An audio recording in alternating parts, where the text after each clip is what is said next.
ibalik nila sa safe ang mga papilis. Nga naman, kinahanglan makanin mo. Ay, nalaman ko'y soft copy ang agad. Nga, nga nung... Para makanhi ko. Para makakita na side ko nimo. Ha? Ambot na ko ipasabot ba? Makakita ko nimo sa imong mga pamaagi dinhi ba? I mean, aron dili ko awkward ba nga muasta isip tagya ini. Kung aron nasab sa pag-establish nga tagya gyud ko. Kana bang makita gyud ko nila dinhi ba? Ngamuan hi. Oh, okay na ba kung explanation? Masabta ba? Dili. Huh? Uy, Sige na, ay napagdugay. Lakaw na dayon. pagkawason ako nimo? Gusto man di ay. Ikaw, di pa mo gawas? Oh, sige. Ako yun ang magawas. Kay ikaw man di ay nga akong amo, no? Lagi. Nakalimot sad ko da. Ibalik pa nina ako sa safe sa akong kwarto mga papeles. Diyan ako maagi sa connecting door. Okay. Ay, sunod ha. At ang inyong Okay. mga kabatang sumpay sa kung aso ninyo ni Simon. Ay, Mga aso dito. makakita niya ang kinagmay na akong kalipay. Makakita lang ko niya o maka-istorya in person, mahupay ng akong kakapoy sa tibok adlaw. Kanito tunta kung one day, iligbukan ako sa akong mga mata every morning. Siya nga ako makita sa akong tupat. Ay, kanito tunta. Oh, kinsa maron? Attorney? Attorney? Puro na? Gitimplahan ka kape? Oh, sorry ha, pero di man ko mangapi. Dili ko hilig ko kape. Ay, o sabi mo gusto, tea or milk? No. O, wala ko magkinala, anak. Mo lakaw sa kukaron dayon. Karon taon. Ay, mauba, Im attorney. nadala na ng kape. Isirag balik ang pultahan. Dahil ko nung palhibot ng mabayana na. Huwag hindi masayip si Angel sa iyong judgment. Murag nakadungog lagi kong may gikasulti ka. Si Rona. Ha? Dinis siya? Nagkato, dug kape. Oy, asa man kape? Wala ko dawata. Di man ko mangapi. Ha? Murag may plano ginambabayan na da. Wa ka magduda? Bisa ko sa payang giplano. Iigo lagi sa plano. Maayo kabuangan ng bayhan da. Ha? Ano? Kung sa may mong buhat?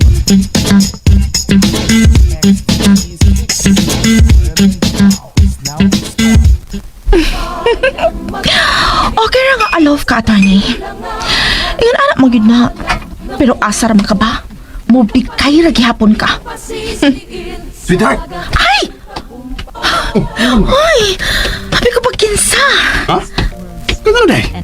Wala iba dahil mutawag ni mo, sweetheart. Ako kukuan. Tarong, ha? Sweetheart, ha? Oy, Angel! Ikaw man din, eh. Kini ba, sweetheart? Mukha ka gayon, eh? Kini ba? Paborito ni namong Irene, good? Nagkapangandam ay may props. Ha? Unsay props, eh? Gipalit ko din ako ganina. Tuam ganito si Irene. Nagkaon sa kwarto. Nanay ko sa kusina kay nangapi ko. Ako na sa ning giagda sa Runa. Asik ganahan din siya. Ikaw ganahan ka? Ay, ako dili ko ganahan ng sweetheart, uy. Maba? Ayaw ko. Mangapi ko, Angel, ha? Timplahan ako sa Irene. Wow! Loving husband, ha? Sige! Papapil yun, Ryan! Sa papapil. Angel, kuhan ba? Lain si Ato ba? Nilakaw na si attorney? Nilakaw na. Aw, Rona! Ingon na ito sa actor ni. Basin ba nga nalain ka nga? Gibalibaran nga imong gidad anong kape? Ha? Gidadaan ni mo kape si attorney? Runa? Oo. Kaya naman day. Dautan ba nga akong timplahan og kape ang akong amo? Dili! Dili man! Anong defensive mo ko? Oh, bitaw. Daghan kay kagisulti nga pwede ra man ka magtubag og yes or no. Basta lang. Human ako panghugas. Muadto na ko sa akong bay. Sa servants quarter? Akong bay, oy. Dito na ko tawgon og servants quarter. Oy, Rona, panglagog maayo rito, ha? Ikaw ba yung gusto rito? Kuyogi Ryan. Ha? Kuyo ka nun? Ano man? Ay, bitaw. Di ko pa kuyog dito, oy. Gawas na lang kung si attorney. Usa? Oo.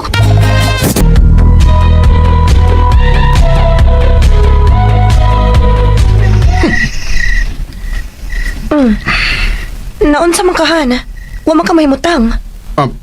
Katog na da. Anak ko dagda. Unsao man sad ako pagkatog nga luhag man ka. Mura man ka gisapot. Ayaw na gani kong tagda. Gisapot ka? Oh, sapot ko. Maong ayaw na sa istorya da. Katog na.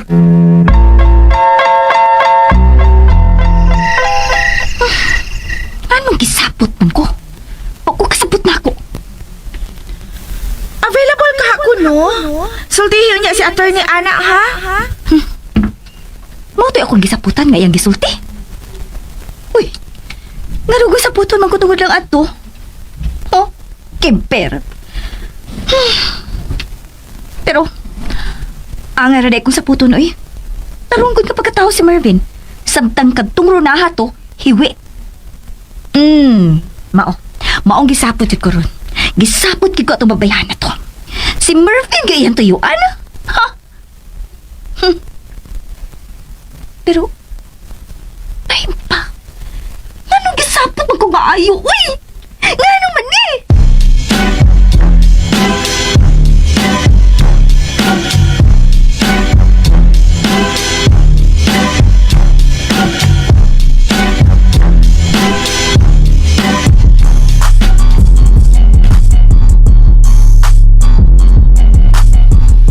Rona! Rona! Rona! Sa maroon, Rona! Pagmata na! Ala, si Angel? Rona! Rona! Rona, pagmata na, oy! Ay, sabaan mo, oy! Katulgon pa kayo ko! Hoy, bro ha! Karong adlaw na musugod ang imong official nga pagka-maid sa mansion, oy! Nalimot ka? Ako malimot, oy! Pero ayaw kong apura, ha? Kaya wa si attorney. Di ko kinahanglan na mo sa'yo. Uy! Dili ka personal maid ni attorney, ha?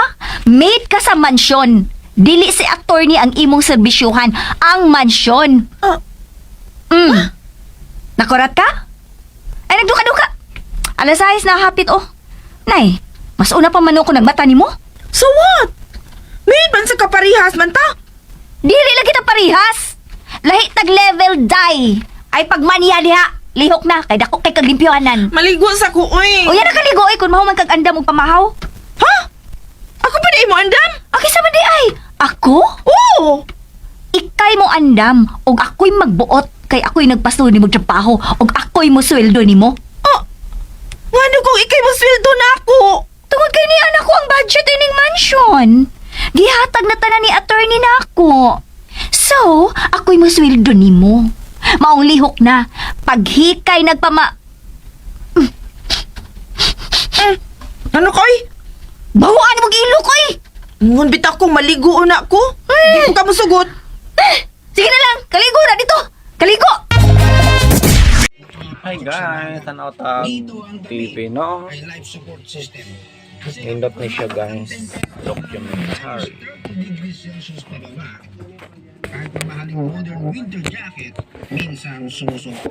Thank you for watching no sa drama nga Maid of Fortune.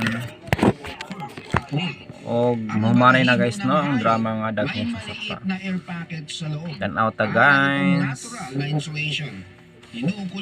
Kita ninyo no akong balay nga gamay. Hinaharangan ng hangin na parang natural na armor laban sa lamig. Kapag naglakad ka sa kalsada ng Yakult, makikita mo halos lahat naka-fur coats, fur boots, sobrang kapal na sombrero. Okay, nana. Ang mga tindahan dito hindi nagbebenta ng cute na winter outfit. Ang binebenta nila ay mga damit na makapal, mabigat, matibay, kung minsan parang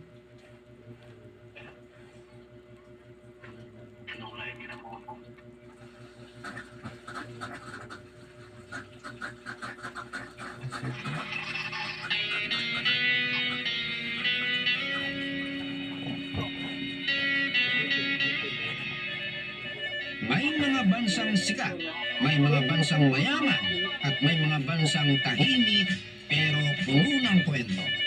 Isang bansang hindi pa kinikilala ng lahat. Batang-bata ang populasyon, halo-halo ang relihiyon, malakas ang impluensya ng Amerika, at may mga lugar na hanggang ngayon ramdam pa rin ang tensyon. Ito ang tinatawag nilang Pearl of the Balkans, ang bansang Kosovo.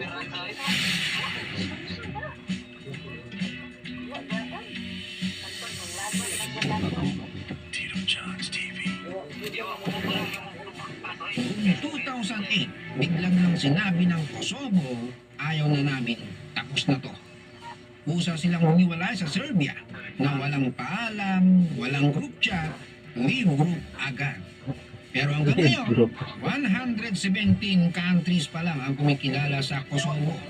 Marami pa rin ang deadma at ayaw pumirma. Ang United States at Costa Rica ang mga unang nagsabi noong 2008 na sige, kayo na ang bahala sa buhay nyo. Kaya ang mga taga-Kosovo, solid na maka-US. Kaya maraming bansa ang ayaw pa rin kumilala. Simple lang, takot silang bumalik sa kanila ang problema. Ayaw nilang madamay. Bago pa maging independent ang Kosovo, matindi muna ang naging bangayan nila ng Serbia. Hindi lang simpleng tampuhan, talagang break up na may kasamang gera. Maliit lang ang Kosovo. Nasa 11,000 square kilometers lang. Sa Ilaga, katabi nila ang Serbia. Sa kanluran, Albania. At itong dalawang ito ang pinaka-importante sa geopolitics ng Kosovo. Parang dalawang kapitbahay na parehong nagmamartes sa buhay mo. At ito ang plot twist. Halos lahat ng mga taga-Kosovo ay may Albanian roots. Sa halos 2 milyon na rehistradong populasyon, 1.65 billion o 95% ang nagsasalita ng Albanian. Yung natitirang 5% naman, Serbian, Turkish at Bosnian. Pero tahimik lang sa Gedli. Kung alam mo ang history ng Balkans, lahat yan ay dating sakop ng Ottoman Empire. Kaya hindi na dapat nakakagulat na Islam ang dominanteng reliyon sa Kosovo.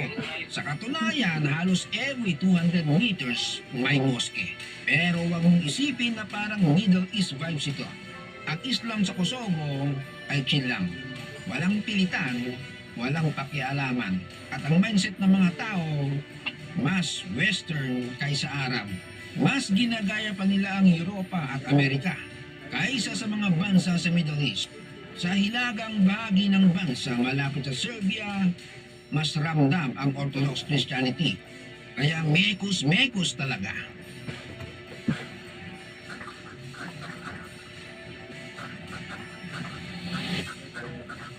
Kung sakaling mapalanding ka dito, paglabas mo pa lang sa Pristina Airport, puting taksi agad ang sasalubong. Kaya makipag-negotiate ka muna dahil gaya ng ibang bansa, lakas makabudol din dito. Imbes na nasa 150 pesos lang, kakanain ka ng 1,000 pesos kaagad. Kaya karamihan, nangyayelo bus na lang, talagang 200 pesos. Paglabas mo ng hotel sa mga main street, mapapansin mo, ang iba't ibang foreign institutions, ibang-ibang bangko ng ibang bansa.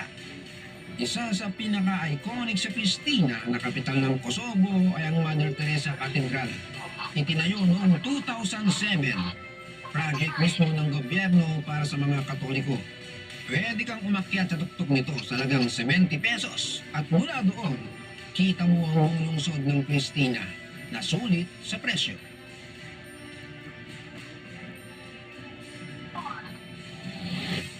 Ang Pristina madaling libutin kung sisipagin ka.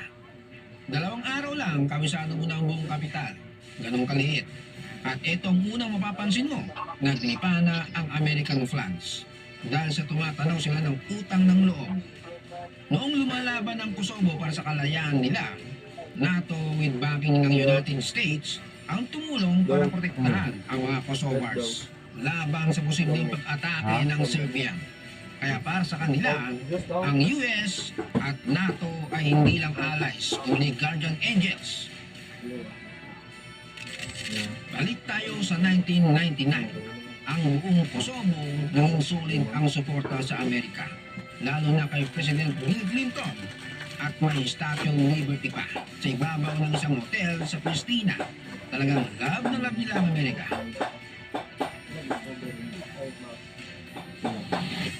Sa city proper, buhay na buhay ang paligid, puno ng cafes, hotels at mga taong di mapakali. Makikita mo ang tunay na buhay dito. May papasok sa school, may papasok sa trabaho, at may papasok lang sa cafe. Sa Kosovo, parehong maangas at maingat ang laro ng babae at lalaki. Sa mga kababaihan, hindi sila basta-basta. Tahimik sa umpisa, pero pag lumabas, full effort sa itsura. Mahilig sa fashion, mahilig sa cafe dates, at kung titigan ka, parang ikaw ang late sa usapan. Modern mag-isip, pero pag pamilya na ang topic, biglang naging conservative mood. Nangiging manang. Sa mga kalalakihan, mukhang chill lang, pero maniskarte. Mahilig sa kotse, kape at kwentutan. Hindi para flex, pero pag may kompetensya, laban. Pero parehong genders, maayos ang asal at hindi magulo. Kalma ang lungsod, walang vibes na delikado ka. May tibok, pero walang kaba. Pero syempre, may isang issue. Marami rin ang pulubi. Ayon sa mga lokal, karamihan daw sa kanila ay Roma people mula Albania. At kapag napili ka nilang hingan, makulit pa sila sa langaw, hindi ka tatantanan.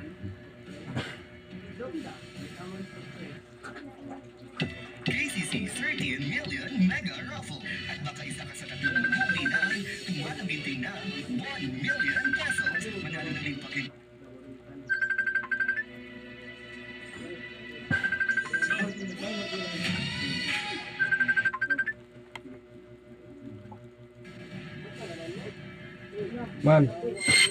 Isang kakaiba sa Kosovo, halos lahat ng cafe, pwedeng manigarilyo sa loob. Ang indoor smoking legal at normal sa kanila. Kung smoker ka, paraiso. Kung hindi, good luck sa bagaw. Pagdating sa cost of living, sakto lang. Ang rent, mas mura kaysa Western Europe. Pagdating sa pagkain, dito ka talaga mapapangiti. Sulit ang serving, mura ang presyo, at ayos ang quality. Sa isang full meal, 4.50 euro lang o nasa 300 pesos. Sa mga sikat na grill restaurant ng Pristina, may mga ulam na nagsisimula sa 6.50 euro o 450 pesos. Sa palengke at groceries sa kabuuan, sobrang affordable ang Kosovo. Di ka masyado durubuhin. Isa pang nakakagula, pag nagdaan ka sa kalsada, hihinto lahat ng sasakyan para sa'yo. May pedestrian light man o wala, may respeto, at pag may kamote, inaan niya agad, tinitikitan na. Ngayon, real talk na tayo. Ang mga tao dito, karamihan bata pa. Isa ang Kosovo sa may pinakabatang populasyon sa Europe. Halos lahat parang college student na hindi pa ready sa buhay, pero ready sa walwal. Friendly sila, hospitable, at pag nalaman nilang foreigner ka, instant tropa ka agad. Parang Pinoy pero mas tahimik. Ang sweldo nga lang dito maliit kumpara sa mga ibang bansa sa Europe. Ang average salary sa Kosovo, 400 to 500 euro per month o nasa 20,000 to 35,000 pesos. Maraming kabataan na nagtatrabaho sa call centers, cafes, small offices at government jobs kung may backer ka. Parang Pinas din ang galawan. Kaya karamihan sa kanila gustong makaalis ng bansa. Kaya kahit mura ang bilihin, kulang pa rin dahil mababa ang sahod. Sa Kosovo, parang reliyon ang pagkakape. Umaga, tanghali, hapon, halos lahat ng tao nasa kafe. At pagdating ng gabi, ibang Kosovo na. Sa Pristina, buhay na buhay ang nightlife. Walang pakialam sa conservatism. Dito mo makikita na Muslim country, pero walang killjoy vibes. Stylish sa mga bebo. Formado naman ang mga boys. Akala mo lagi makakabembang. Marami rin sa kanila ang nagsasalita ng English, lalo na yung mga younger generation. Kaya hindi ka mahihirapan makipag-usap. Magandang bansa, mabait ang tao, masarap tumira kung may pera ka. Okay, tapos na tayo sa good vibes. Tanggalin na natin ang filter. Ito na ang madilim na bahagi ng Kosovo. Bata pa ang Kosovo bilang bansa, pero ang corruption kurang na. Kaya naman maraming kabataan ang naninismaya. Pakiramdam nila hindi sapat ang sipag, kailangan may backer. Ang politika sa Kosovo ay parang group chat na hindi pwedeng i-mute. Lalo na sa hilagang bahagi ng Kosovo kung saan maraming ethnic Serbs. May mga lugar doon na ayaw sundin ang gobyerno ng Kosovo. Mas loyal pa rin sila sa Serbia. Ang Kosovo ay hindi bansang ipagyayabang sa Instagram. Pero ito ang bansang matatandaan mo pag nakaalis ka na. May hirap, may gulo, may kulang. Pero may puso, may kwento, at may pag-asang hindi pa sumusuko. Kung bibisitahin mo ang Kosovo, huwag kang maghanap ng perpekto. Maghanap ka ng totoo. Maraming salamat sa panonood. Kung nagustuhan mo ang kwentong ito, like, share, subscribe. At magkita-kita tayo sa susunod na biyahe. Shout out, Joey Berdolosa ng Apalit, Pampanga. Jenny Asoy from Bohol. Ricky Albano from Atimonan, Quezon. Lisbeth Johnson Ernesto from Riyadh, Saudi Arabia. Ronnie Balagat from Malabon City. Thank you guys for watching.